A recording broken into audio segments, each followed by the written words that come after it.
Hey, everybody, welcome in. I'll call this a Thursday night edition of the Utopia Football Podcast. We are in between the joint practice from NRG Stadium today with the Rams and the Texans and the game on Saturday with the Rams and the Texans facing off at noon, kickoff at NRG Stadium. I decided to combine these two into one rather than putting out two different podcasts. It got a little hectic today. I was flipping burgers and rolling hot dogs with Cal McNair today in the afternoon. So it got a little late in the afternoon to crank out a podcast for the recap of the practice today, in addition to a preview of the show.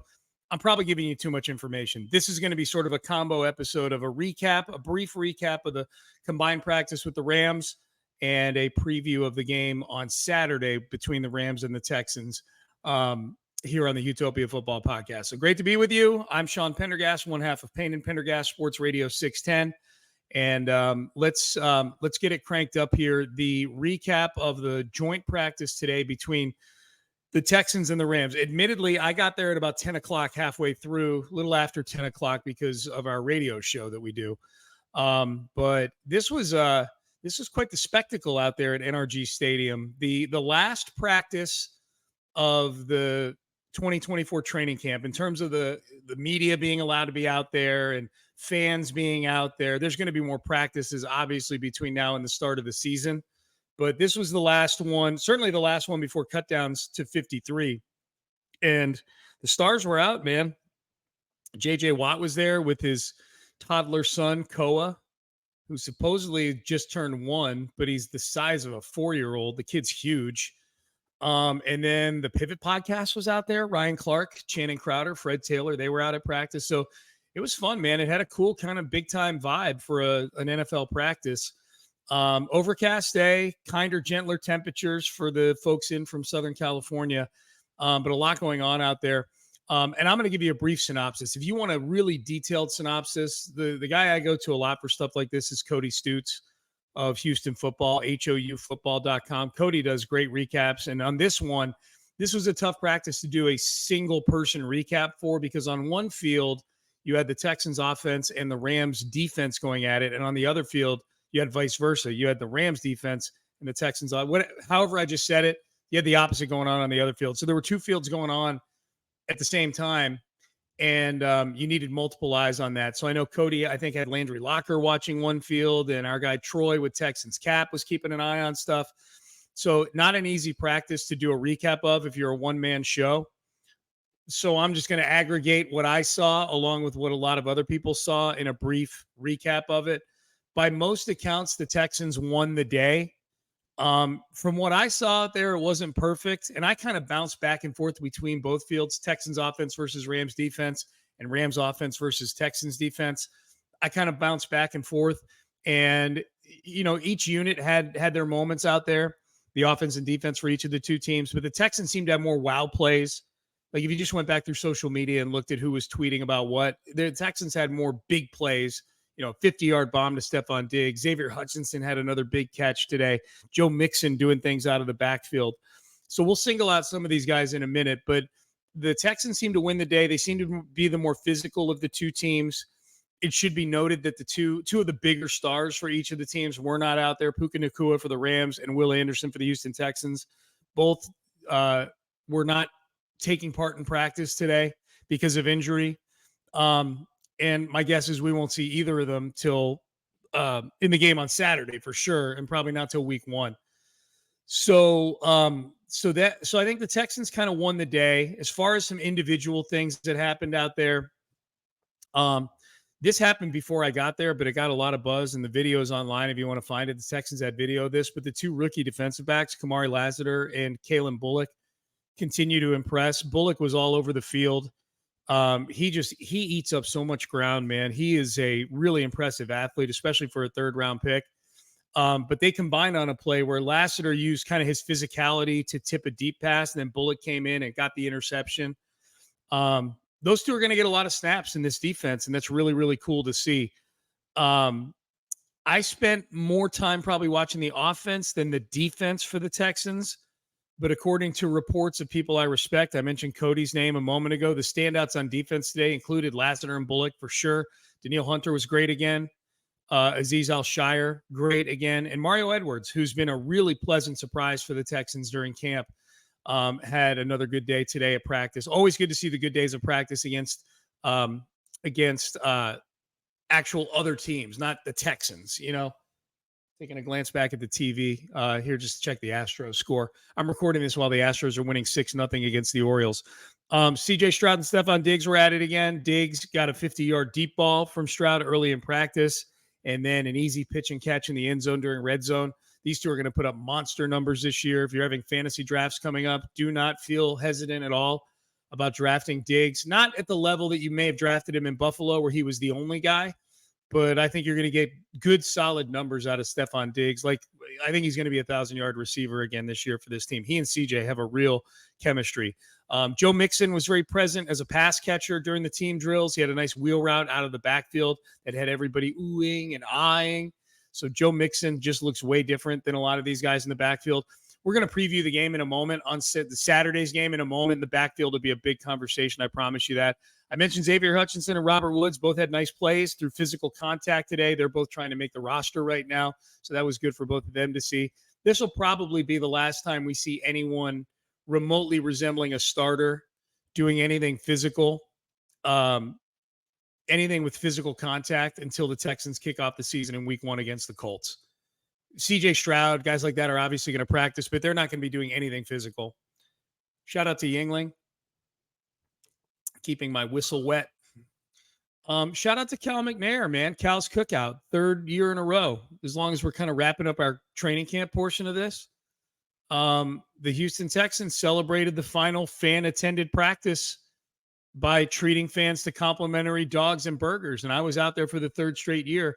I was on dog duty this year. Usually I'm on burger duty, but I kind of wanted to change it up this year. I was on dog duty this year, and I think the Yelp reviews for my hot dogs were fucking amazing, if you want to know the truth.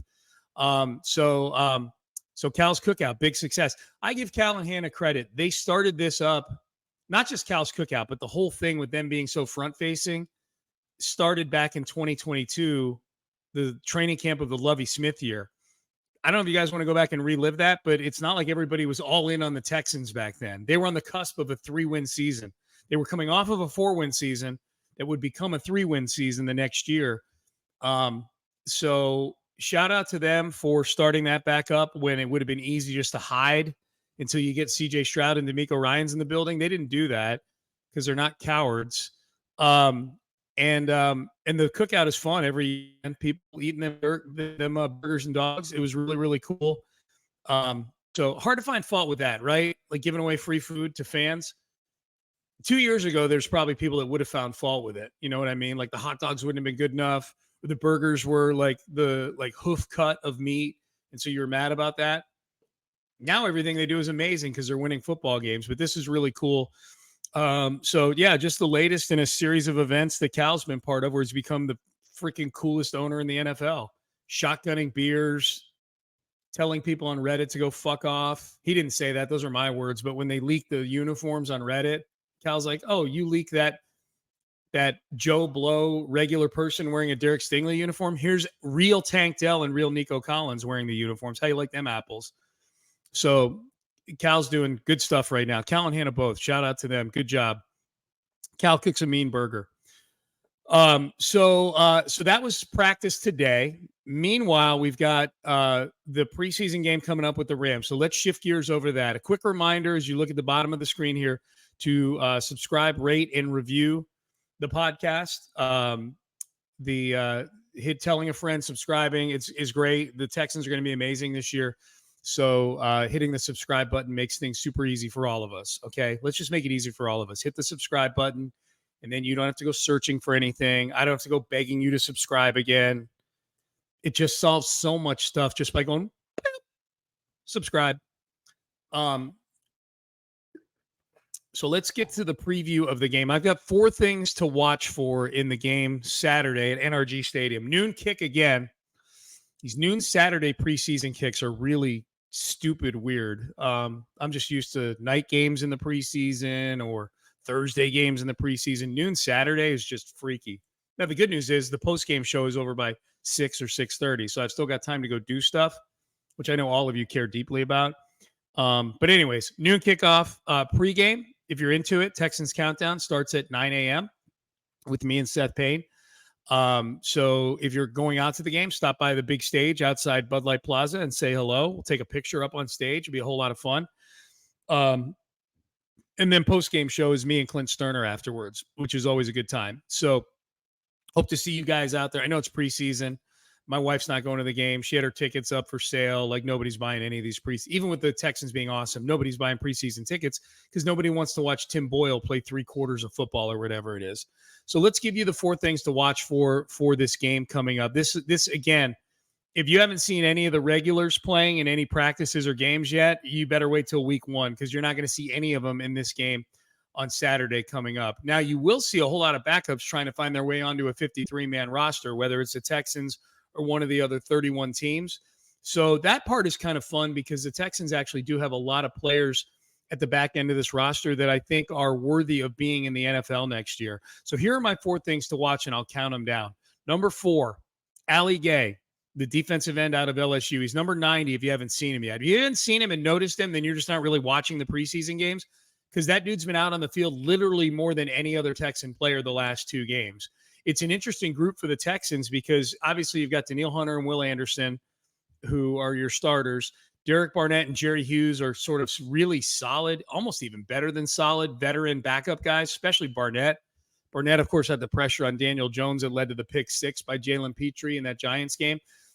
And then after that, Danico Autry is supposed to be on this team, and he will be, but he's suspended for the first 6 games. So that opens up a spot theoretically.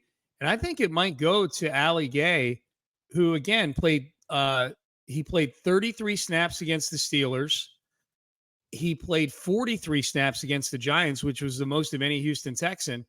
Obviously, they see something in him, or else he'd be getting 8 snaps like the other kind of scrubs at the back end of the roster will. But they're playing him in the first quarter all the way through the fourth quarter.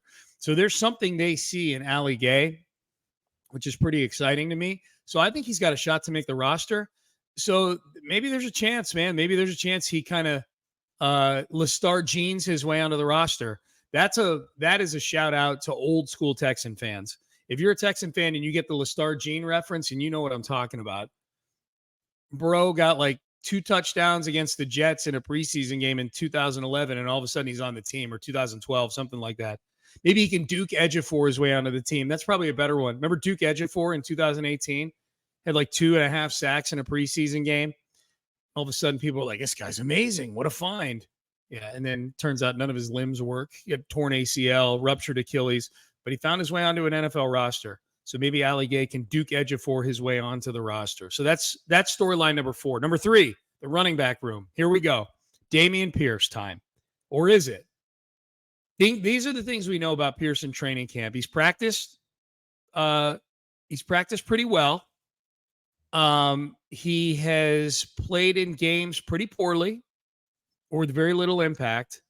And at the very least, outwardly, D'Amico Ryans is not blaming Damen Pierce for the lack of production. He's blaming the offensive line. I don't know if he believes what he's saying, but he's blaming the offensive line. So I don't know what to expect on Saturday night with Damen Pierce. I think the range is anywhere from he doesn't play because the team already says he's secured a roster spot to he's playing for at least a half, maybe more, touching the ball 15 times because they're trying to figure out what he is in this offense. I have no clue what to believe or what to think at this point, but this to me is easily the most intriguing thing about the game on Saturday is how does Damen Pierce get used, and is he going to be on this team? Is this the last time that we see Damen Pierce in a Texans uniform?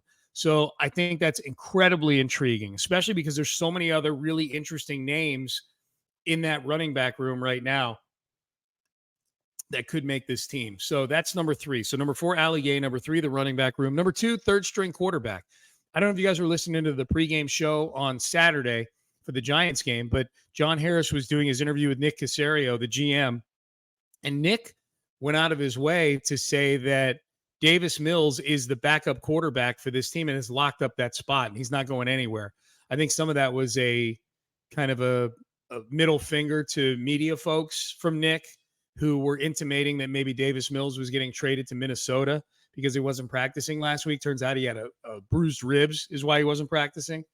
Minnesota made sense because J.J. McCarthy went out for the season with a knee injury. So that's that. I think Nick was basically telling the media, like, hey, Davis Mills isn't going anywhere. Stop speculating. Stop being idiots, okay? So, and I'm part of that, okay? So, like, if you're a media member listening, it's not you, it's us. But Case Keenum and Tim Boyle, that was the other thing Nick said, was they're duking it out for the third string spot. And if that's the case, I would suspect the right thing to do is just play one for a half and the other for the second half. Like, play Keenum in the first half, Boyle for the second half, and may the best man win. So I'd be surprised if Case Keenum is not the third string quarterback for this team. I'd be surprised if Case Keenum loses this battle to Tim Boyle, when you consider the quasi coach role that Keenum has with CJ Stroud. I think CJ really likes Case. I think Case serves a purpose, even if he's not playing for this team. And I don't think you can say the same thing about Tim Boyle. It's not disrespect for Tim Boyle. It's just Case has been around forever. He's been with this team for a year already. I think Case is viewed as a future coach. I don't know anything about Tim Boyle other than he thinks he's a gunslinger, and he's thrown a bunch of interceptions. That's all I know. So that's number 2. So again, number 4, Allie Gay. Number 3, the running back room. Number 2, third string quarterback. Number 1, storyline for this game, hands down, wide receiver room.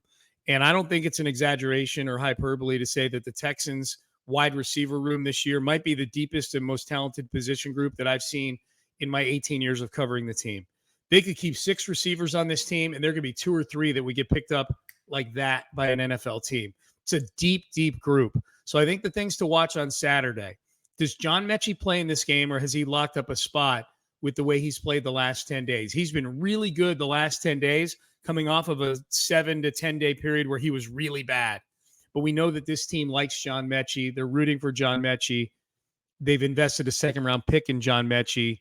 I think he plays in the game. If he doesn't, then he's made the team, and it's that simple.